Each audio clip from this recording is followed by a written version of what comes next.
The article Portraying an Invader as Benevolent Saviour through Aristotelian Philosophy of Storytelling is written by Agha Ekrar Haaroon, who says that Alexander, who was an invader and ruined several smaller states of the subcontinent and killed thousands of innocent people, became a hero in the subcontinent and is still known for his benevolence by granting the state of Porus back to him. Millions of parents named their sons after Alexander, and Sikander is still a popular name in areas subjugated by Alexander, including Africa, Central Asia, and South Asia.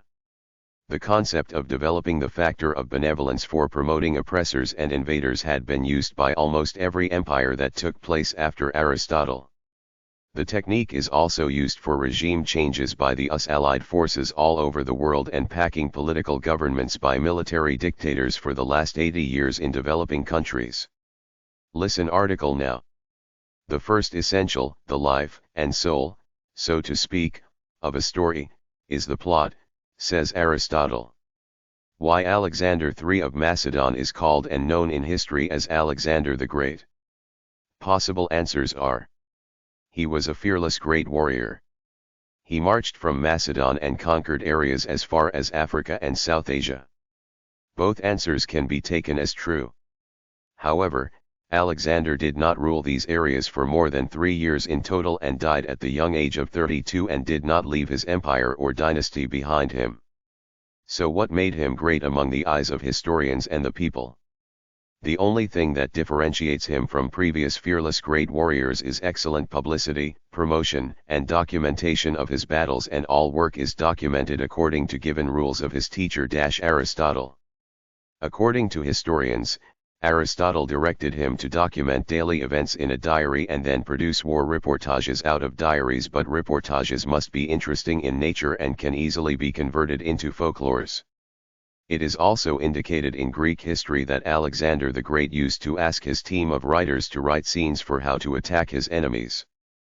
First writers used to write the scenes, and then Alexander the Great used to act and wage battles on his enemies as according to scenes, and always won the battles because the sequence of scenes ends with the success of Alexander the Great.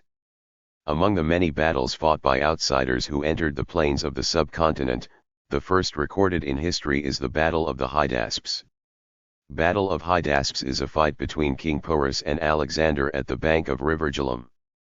This battle took place in May 326 BC, but its stories are still popular among the masses, and the people even today call Alexander the Great instead of Alexander III of Macedon, although this battle generated fatigue among his soldiers and they decided to stop marching further in the subcontinent and decided to go back. According to Aristotle, a story must have pity, fear, and catharsis. These are the basic elements of a compelling story. The concepts Aristotle mentions are chronological. So if we look at the story of the Battle of Hydaspes, the most popular part of the story is a dialogue between Alexander and Porus, and all three components of the storytelling of Aristotle's are included in this dialogue, which are pity, fear, and catharsis. The following scene is written by Greek historians and is being reproduced here under, where you will judge that scene starts with pity, what Porus is facing, moves to fears of subjugation among the army of Porus, and then ends at catharsis where Porus is made king again. Have a look at dialogue, in the format of the scene produced by Greek historians. Alexander, defeated but still so much pride. Porus, not yet. My kingdom is safe in the hands of my youngest son Melekto. You have just won the battle, not the war.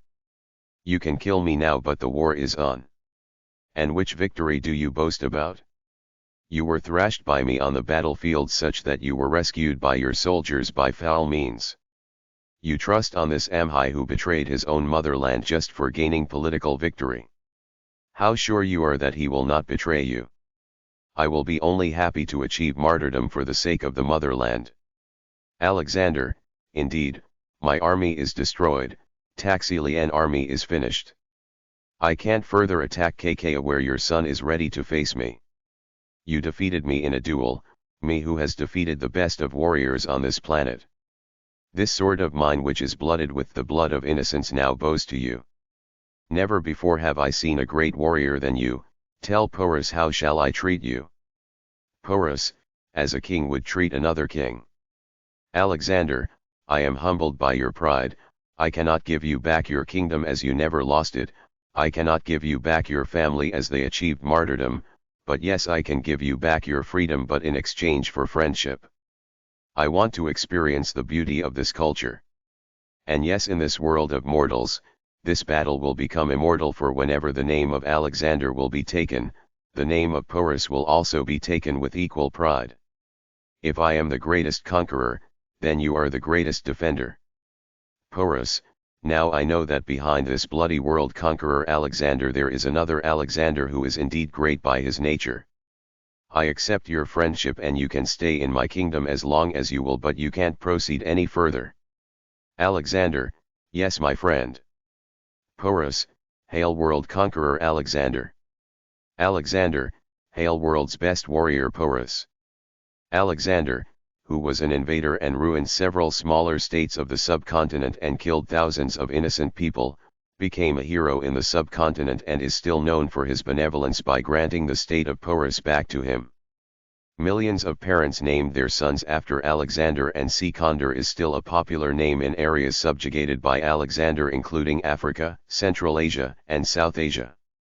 The concept of developing the factor of benevolence for promoting oppressors and invaders had been used by almost every empire that took place after Aristotle.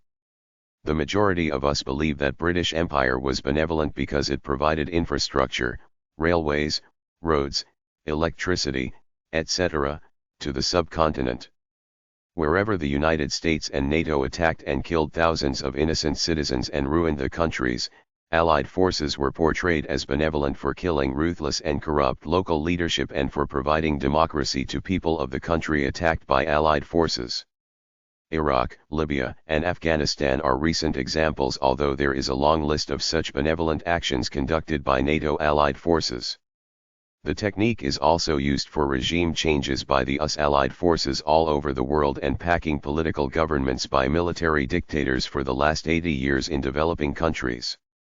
Now, I would like to mention the concept of perception that is provided by Aristotle for easy understanding of his model of propaganda and Aristotelian philosophy of storytelling.